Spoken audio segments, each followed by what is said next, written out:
బంజర నాసర్జీ AISF రాష్ట్ర ప్రధాన కార్యదర్శి నిన్నటి రోజున విశాఖపట్నంలో all India student federation AISF అదేవిధంగా యూత్ ఫెడరేషన్ ఏఐఎఫ్ నాయకులపైన కూటమి ప్రభుత్వం ఒక నియంత్రణలాగా ప్రవర్తిస్తూ ఈరోజు రౌడీ షీట్లు ఓపెన్ చేసింది.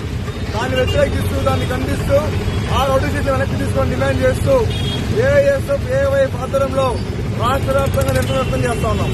ప్రధానంగా ఈ రాష్ట్ర ముఖ్యమంత్రి గారి ముద్దుల కుమారుడు ఈ రాష్ట్ర విద్యాశాఖ మంత్రి నారా లోకేష్ గారు తన అధికారంలోకి రాకముందు ఇదే వామపక్ష విద్యాసంఘాల నాయకులు పిలిపించుకొని మా పార్టీలో ఉన్న విద్యాసంఘాలని వివిధ సంఘాలని కలుపుకొని ఉద్యమాలు నిర్వహించండి. గత ప్రభుత్వం ఆనాడున్న వైసీపీ ప్రభుత్వం కేసులు పెడతా ఉంది, జైల్లో వేస్తా ఉందని చెప్పని ఆనాడు ప్రకంపనలు పలికారు. కానీ అధికారంలోకి వచ్చిన తర్వాత పూర్తిగా మేము ప్రజాస్వామ్యాన్ని గౌరవిస్తామని చెప్పని చెప్తూనే ఒక పక్క విద్యా సంఘాలపైన ఈ రోజు పూర్తిగా వివిధ సంఘాలపైన రౌడీ షీట్లు ఓపెన్ చేస్తా ఉన్నారు. మేము all India student federation AISF గా సూటిగా లొకేషన్ ప్రశ్నిస్తా ఉన్నాం. ఈ రాష్ట్రంలో ఫీజు రియంబర్స్మెంట్ విడుదల చేయమని చెప్పని ధర్నా చేస్తే రౌడీ షీట్లు పెడతావా? ఈ రాష్ట్రంలో ప్రభుత్వ మెడికల్ కళాశాల ప్రైవేటీకరణని ఆపమని డిమాండ్ చేస్తే ఏఐఎస్ఎఫ్ నాయకులపైన రౌడీ షీట్లు పెడతావా? ఈ రాష్ట్రంలో నిరుద్యోగ వృత్తి ఇవ్వండి, జాబ్ క్యాలెండర్ విడుదల చేయండి, నిరుద్యోగులను ఆదుకోమని చెప్పని రోడ్ల మీద ఆందోళన కార్యక్రమాలు చేపడితే ఏఐఎఫ్ నాయకులపైన రౌడీ షీట్లు పెడతావా? ఇదేనా ప్రజాస్వామ్యం? ఈ అప్ప నారా చంద్రబాబు నాయుడు ఏమో పెద్ద పెద్ద సమావేశాలు నిర్వహించి నాటి జగన్ ప్రభుత్వం మమ్మల్ని కట్టడి చేస్తా ఉంది, ప్రజాస్వామ్యం లేకుండా చేస్తామని చెప్పని ఉపన్యాసాలు ఇచ్చి అధికారంలోకి వచ్చారు. కానీ అధికారంలోకి వచ్చిన తర్వాత ఒక పక్క అనకాపల్లిలో చూసుకుంటే వామపక్ష పార్టీ నాయకులపైన పీడీ యాక్ట్ పెట్టారు.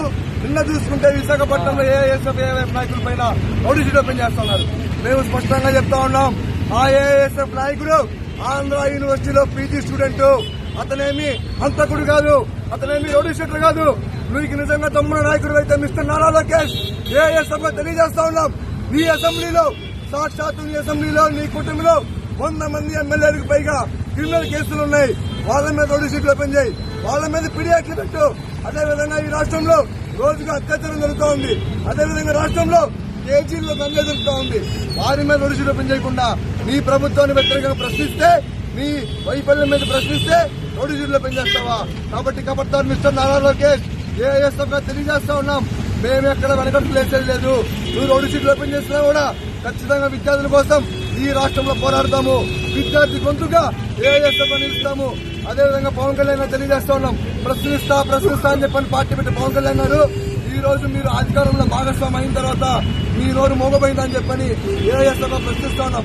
ఈ రాష్ట్రంలో ఎక్కడ పూర్తిగా ప్రజాస్వామ్యం బతికిలేదు. మీరేమో ప్రజాస్వామ్యం గురించి మాట్లాడతారు. ఈ రాష్ట్రంలో మీ పొలిటికల్ పార్ట్నర్స్ నారా చంద్రబాబు నాయుడు, నారా లోకేష్ గారు పూర్తిగా విద్యాసంఘాల నాయకులపైన వామపక్ష సంఘాలపైన కట్టడి చేస్తా ఉన్నారు. కాబట్టి స్పష్టంగా తెలియజేస్తా ఉన్నాం, 3 డెడ్ లైన్ ఇస్తా ఉన్నాం ఈ ప్రభుత్వానికి.